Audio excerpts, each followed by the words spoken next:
Today's speaker, Denise Harrison, the Executive Vice President and Chief Operating Officer of the Center for Simplified Strategic Planning, will be presenting her findings based on working with hundreds of companies on strategic planning and strategic alignment. Denise brings a wealth of hands-on experience to this subject. Prior to joining the Center for Simplified Strategic Planning, Denise worked for a Fortune 500 company holding a variety of positions, including president of one of their divisions, and then moved to president of a financial services firm. Denise, can you share with us why you find strategic alignment to be such a key element to a company's success?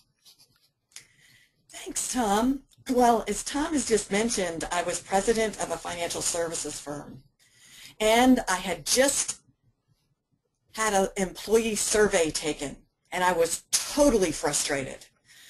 We had had a terrific year. Well, you know, I was brought in to become president about 2 years prior to this, and the firm was not doing well. The firm, you typically don't bring in new presidents when things are going well, so my job was to turn the situation around, and there was a lot of good news. After 2 years, we had wonderful results. We had developed more profit in this last year than the company had in its whole prior existence. We were back hiring folks. We were back giving bonuses, and of course I thought this was a great time to give, to have an employment survey. And we asked our employees the typical employee survey questions, and everything was really good. But on this survey, I asked 2 additional questions. 1, do you know what our strategy is? And 2, do you know what you need to do in your job to support the strategy? So, as I mentioned, good news, the survey came back, people were happy, they felt they had a long-term career with the company, they were excited about our potential. The bad news, when we asked the question about did they understand the strategy, the answer was no. And then, of course, if you don't understand the strategy, it's hard to know what you have to do in your job in order to support it. And I was frustrated. I went to my human resources vice president and I said, Susan, what can we do? I don't understand. I feel like I'm communicating a lot. And she looked at me and said, I don't understand either, because you do communicate a lot, and certainly you communicate much more than they've ever been communicated to before. I said, what can we do? So let me tell you what we had been doing.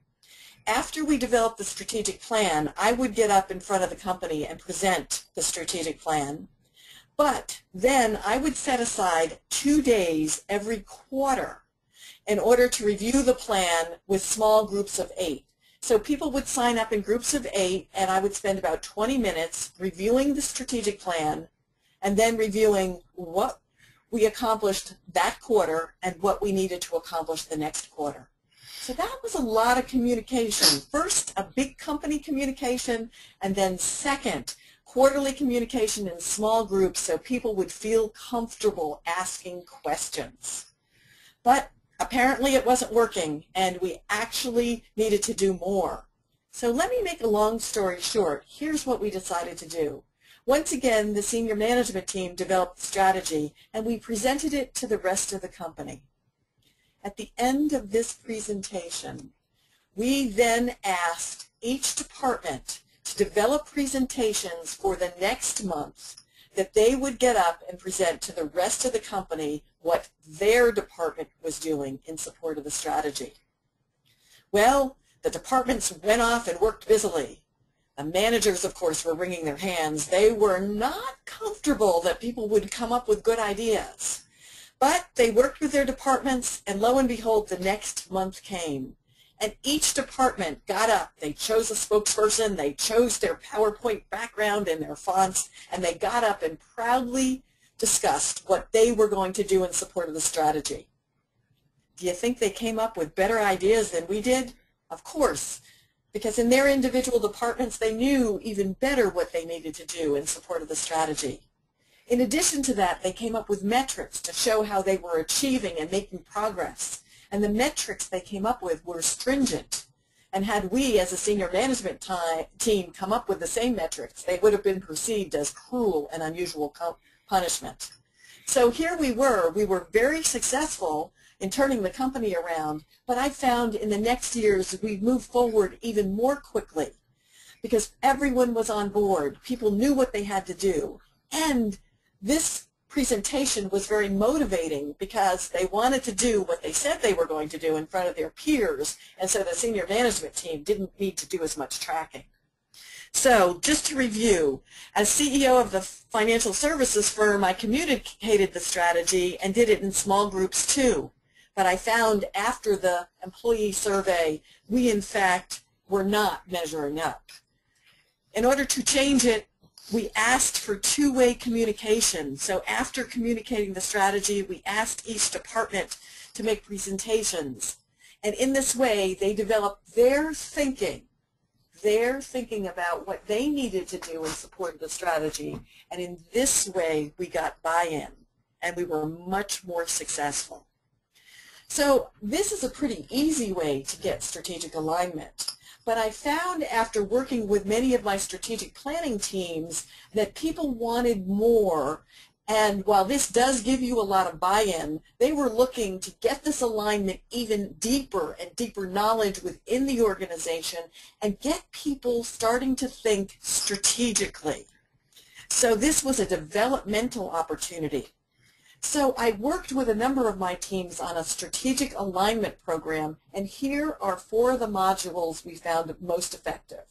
Now, first, I'll tell you, every one of our strategic alignment meetings started out with a presentation of the overall strategy, goals, and objectives or strategic initiatives so that people understood the big picture. After this presentation, we then allowed people to get into their department groups, so they were starting to think on a departmental level and relate to the strategy. And here's the first of the 4 modules that we presented. The first module was, who are our customers? So we asked every department who they thought their customers were. So not the same question you deal with in your strategic planning, which is who are the company's customers, and then segmenting them by needs and preferences. This was a similar question, but it was based on who the department served. So in some cases, it could have been external customers, so they could have similar things to strategic planning, but a lot of times there were many internal departments that they served, but they often didn't think of these people as customers. We want them to think of their internal counterparts as customers, not as a pain. And we want them to start thinking about this from their customer's point of view, to get their heads in the game and to broaden their concept of the team. So how do you do this? We asked them to list their customers that they serve and to think about, if they had trouble with it, to think about if your department just disappeared, who would really be having problems, who really relies on you for information or the service that you provide. So list those customers, and they might be both internal and external customers. And then think through, in a perfect world, what do these customers want? And how could we, in our department, become better service providers? Well, this started forcing people to think from a totally different point of view. And let me give you some examples of the types of things that came out. One finance group was dealing with a lot of ad hoc requests from the customer service group, and it was just a pain. And they just was taking a lot of time. And often the requests were the same question asked over and over again. But when they started thinking of the customer service department as rather than a pain than as a customer, they asked the department, well, what is the information you need on a regular basis, and is there a better way to provide it to you? Well, in fact, both teams got together and designed a report that allowed the customer service people to see where a particular order was in the process and whether or not there was a credit hold on this order, so that when customers called in, rather than running to the finance department for this information, they now had it at their fingertips and they were able to print out new reports every morning. This way, they stopped all the ad hoc requests, and that made the finance department happy, but they also were giving better customer service to their customers because they had the information at their fingertips. An IT group saw a similar problem. The salespeople were frustrated that their emails just weren't getting to customers very quickly. And they would send an email out and then follow up with a phone call and find that the customers hadn't even received the email yet. And of course they were told, well, that's just a system constraint. But when the IT department started thinking about the customer service group as a customer, they realized while it was a system constraint, it was a constraint that could be changed, and that we could batch out our emails instead of every half hour. We could do it every 10 minutes, and if that wasn't enough, every 5 minutes, and it really wouldn't impact the system. So this is why looking at customers is so important. It's starting to get people to think beyond their group and how to provide better service. Now, often some of the solutions are very tactical, but this is beginning to think about the customers so that as they get higher in the organization, they start also thinking about external customers and their needs and preferences, and really focusing on what it is we need to do and perhaps need to do differently to really meet their needs. And in this way, the customer service module is important to enhancing strategic thinking skills. Denise, you make a really important point that customers are not only external, but also internal, and that sometimes people lose sight of their internal customers. What about looking inside the department?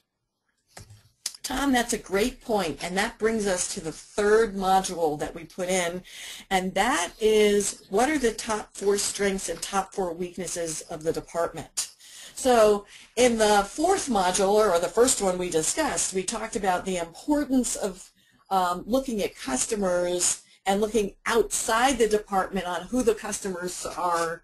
They could be external to the company, but they could be internal to the company, but outside the department. It's also important to understand what's going on inside the department. Now, typically what people do when they do strengths and weaknesses is they just develop these long laundry lists of this is what we're really good at and this is what we're not so good at. And they aren't really very helpful because you're not bubbling up what's most important. So our suggestion is you ask each department to come up with what they think are their top 4 strengths and their top 4 weaknesses. And once they've done that, and some of the great part of this is that the discussions that happen among the department, because these are people who haven't always had to prioritize what's important, and they haven't always had to negotiate because what you think is important may not be the same thing as someone else. And you need to explain why what you think is important as a strength or a weakness and why it is. And this communication is paramount to working as a team. Now, once you have those top 4 strengths and weaknesses, you need to assign how important each one is. And then you talk about what's critical, what's important, and what's beneficial. Additionally, you need to rate each strength and each weakness in terms of your performance. So your strengths will typically be where you're excellent and good, and your weaknesses are sometimes where you're poor and abysmal. But it's not unusual for someone to be looking at a weakness, and then as you really talk through it, you're actually pretty good at it. Now, that doesn't mean you may not still want to enhance it, but it allows you to have a really good discussion as a team after what we're good at and what we're not so good at, but by forcing people to prioritize it into the top 4, that causes us to really be thinking. And that's the reason why the critical, this module, Strengths and Weaknesses, is important, because the prioritizing of what's important rather than just developing laundry lists is a critical strategic thinking skill. Denise, you brought up an important point that is overlooked in many strategic planning sessions. Focus on the most important rather than looking at the laundry list. When people are able to prioritize, then the company is much more focused on key areas. Yeah, that's exactly right. And that brings us to our next module, which is opportunities. So now each one of your departments has had the opportunity to think through who are our customers and what do they want in a perfect world, and then what are our department's strengths and weaknesses. Now they have a chance to think through what are the new opportunities we should be working on. So often within departments, the focus is on the day-to-day. This gives each department a chance to think about the big picture. So how do you do this? Well, you ask them to come up with the new opportunities they'd like to pursue in the next year. And this could be anything around how can we become more efficient? How can we become more customer focused? How can we better support the overall strategy, goals, and objectives? Once the team comes up with their list, and typically their list will be about 10 to 12 when you do this on a department basis, you once again want them to think through not just a list of things, but how important are they? So you want them to take each opportunity and rate it in terms of what's its contribution to the company if we pursue this opportunity and we're successful. Is it high? Is it moderate? Or is it low? Then what's the contribution to the department if we pursue this opportunity and it's successful? Is it high? Is it moderate? Or is it low? So that's really getting people to think about where the contribution is, not only to our specific department, but how will it impact the overall company. But then you not only have to think about the opportunity and if it's successful, you have to look at the probability of success.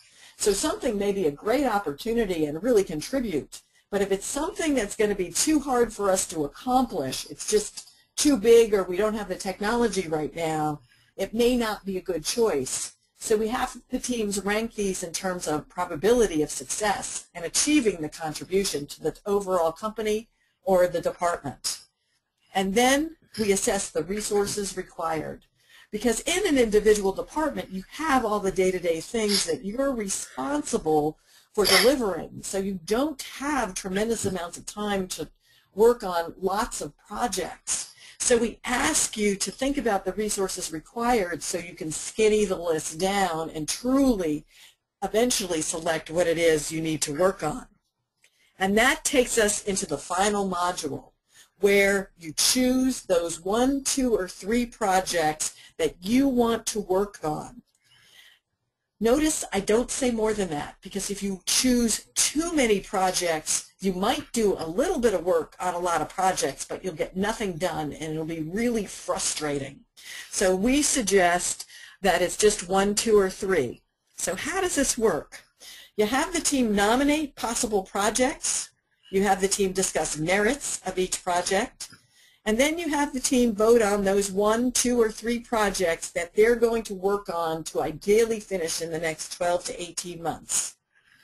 Once you've selected those projects, you then want to develop metrics to see if you accomplish this project, what will you achieve? What will you achieve in efficiency? What will you achieve in enhanced customer satisfaction? Then you need to take these projects and tie them back to the overall corporate strategy, goals, and objectives to make sure they are consistent with what we're doing in the big picture. Now, you could stop here, but part of these projects, you have to do a couple more steps to make sure you turn these projects into action. You need to teach the teams how to develop action plans. So in order to achieve these action steps, the action plans, what are the key action steps that need to occur? Who is responsible for each step? So it's not a mystery. If something doesn't happen, you have somebody to go to and say, where are we on this? And then how much time will each step take? And Right at the end of the strategic alignment session, you start each department working on action plans so that they can actually move the company forward based on the projects that they've selected. You know that these projects have tied back to the strategy or the goals or the overall strategic initiatives we've chosen, but that they walk out of the meeting with at least the start of a clear roadmap to turn these projects into action. So it's very important now that we think through alignment, because developing a strategy gets everyone on the same page, gets the senior management team on the same page. But if we don't communicate the strategy to the rest of the team, we're not going to get that alignment and really getting everybody rowing the boat in the same direction. So don't leave alignment to chance. Understand that just communicating, I talk, you listen, isn't going to get the buy-in that you'd like. Two-way communication is very important, that you get that buy-in. And as I discussed in the first story I told you about when I was running a financial services firm, you can do a very simplistic approach to alignment where you have people just report back what they're going to do in support of the plan. But we found an overall alignment program that it takes about a day, allows the department to really connect the dots and really enhance their strategic thinking skills, and helps with professional development. We recommend 4 modules, although there are other choices depending upon where your team is. The modules we found are most important is for your team, each department, to identify who its customers are, and then what the customers want in a perfect world. That's looking externally outside the department, even though some of the customers may be internal to the company. Then take a look within the department. What are our strengths and weaknesses, so that we can come up with the top 4 strengths and weaknesses and truly understand what we're good at and what we're not so good at, rather than developing a big laundry list of possibilities and not being able to focus on the areas that we really need to enhance. Next, you've looked at what's going on outside your department, what's going on inside the department. You need to look at the key opportunities we might be working on in order to move things forward. And once again, we don't just want a laundry list. You have to take the list and sort it in terms of contribution to the overall company, contribution to the department, whether or not it's hard to do, so the risk involved in it, the probability of success, and then finally the resources required. When you have these opportunities, you then need to go to the final module and the most important module, and that's culling that list down to the 1, 2, or 3 projects you want to accomplish in the next 12 to 18 months. These projects need to be tied back to the overall corporate strategy, goals, and objectives. And having these projects on a list isn't enough. You need to turn these projects into action plans, and action plans will have action steps, who's responsible, how much time, and then review them by management to make sure this is all consistent with the overall strategic direction and that we can allocate the resources to this project. Now, part of alignment success is making sure you have a strategic plan with a focus on the top priorities. In order to make sure you need to be sure that your strategic planning process has research so that you make facts-based decisions, and that you make balanced decision-making so that you not only have the resource, but you get input from a lot of people from the finance area, people representing the customers, people representing operations. But you make these decisions not discretely on one project. You make these decisions based on all the possible choices at once, so you can really prioritize. And that, of course, goes to the making choices and selecting the few strategic initiatives to work on. Now, before this workshop, a number of you emailed me and said that you are having problems with a tight strategy.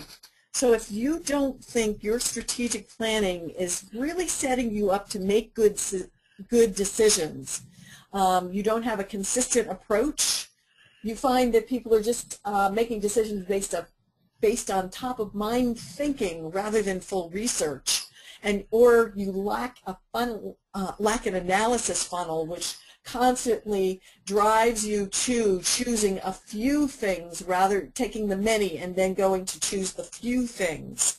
You may need to tune up your strategic plan, because as you go into strategic alignment, the basis of your overall strategic alignment is having a cohesive strategic plan. And as you're asking your departments to align with your plan, you're going to find they're going to ask a lot of questions about your strategy. And if your strategic planning process is very tight and very thought out, you can show them a clear path to how you made your decisions. If it's not, it's going to be more difficult to explain. So based on receiving some questions about getting that strategy tightened up, and of course that's, if you have a tight strategy, it's much easier to communicate, we've decided to offer our strategic planning seminar for people who attend this webinar for a special price. So we can't teach strategic planning in an hour webinar, and we apologize for that. But we do have a 2-day public simplified strategic planning process, and this is the special rate. It's $900 off. And here's the link that if you click to, you can sign up for this.